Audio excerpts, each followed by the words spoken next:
Radio Rocher. Une question à l'improviste. À l'improviste. Bien. Oh, tu sais, je te demandais ça comme ça. À l'improviste. On est prêt. C'est à l'improviste. Sur Radio Rocher.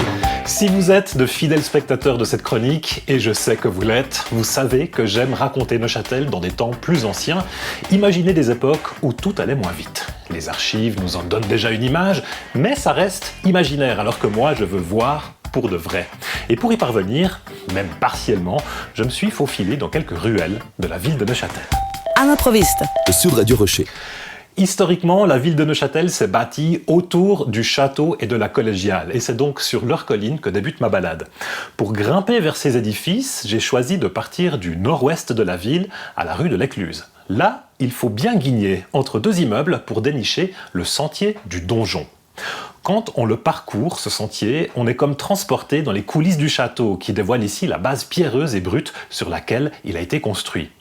Malgré son côté dissimulé, le sentier du donjon a été pendant de nombreuses années un chemin important, car c'est la seule route qui permettait de rallier le château au nord de la ville. On poursuit notre voyage dans le temps en parcourant tout autour du château le chemin de ronde. Aujourd'hui, on peut y flâner. Mais au Moyen-Âge, on le parcourait pour surveiller la ville, la protéger d'éventuelles attaques et surtout pour détecter les incendies.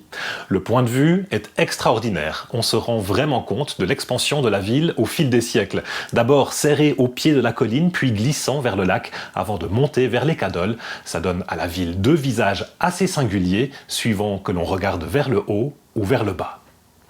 Pour rejoindre le centre-ville, j'ai voulu utiliser les raccourcis et passages secrets imaginés par les Neuchâteloises et Neuchâtelois au fil des siècles. Et je n'ai pas été déçu, puisque plusieurs passages, essentiellement des escaliers, se faufilent entre les belles maisons et descendent vers le lac. Le plus dérobé de ces escaliers, c'est celui des sorcières, construit entre la rue du Château et la rue du Pommier. On raconte que sorciers et sorcières se réunissaient dans le coin pour des sabbats urbains, d'où son nom pour le moins inquiétant.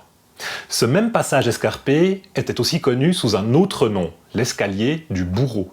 Oui, car Neuchâtel avait son bourreau, et c'est supposément par les marches de ce raccourci qu'il montait vers son sinistre et morbide lieu de travail installé à la rue de la Collégiale. Bon, ça fait un peu froid dans le dos, alors je vous propose qu'on s'engouffre dans une ruelle où la chaleur devait être des plus étouffantes, la ruelle des Chaudronniers. Celle-ci, elle se faufile entre le Coq d'Inde et la rue Fleury, et je vous le donne en mille, elle a longtemps abrité les fabricants de chaudrons et autres récipients de cuivre ou d'étain. À dire la vérité, ces artisans n'ont pas véritablement choisi cet emplacement, on les a placés là parce que leur activité, très bruyante, incommodait les résidents de la colline du château. Comme quoi, au Moyen-Âge, on ne pouvait pas se douter que les terrasses les plus courues de Neuchâtel seraient installées juste là. On arrive gentiment à la fin du voyage et pour arriver au bord du lac, j'emprunte la rue sans nom. Oui, à Neuchâtel, il existe une rue qui n'a pas de nom, et ce pour une raison très simple, il ne s'y trouve aucune porte d'immeuble. Cette rue sans nom, elle se dessine derrière le bâtiment de la Banque cantonale, entre le sud de la place des Halles et le croisement avec le quai Philippe Godet. Moi, je trouve ça fascinant. Alors peut-être qu'un jour, on lui trouvera un nom à cette rue sans nom. Un nom qui, je l'espère, titillera l'imaginaire des générations futures et qui racontera autant de choses sur la ville de Neuchâtel que les rues et ruelles actuelles. À l'improviste. L'essentiel étant de favoriser l'esprit d'émulation de jeunes gens. À l'improviste. Sur Radio Rocher.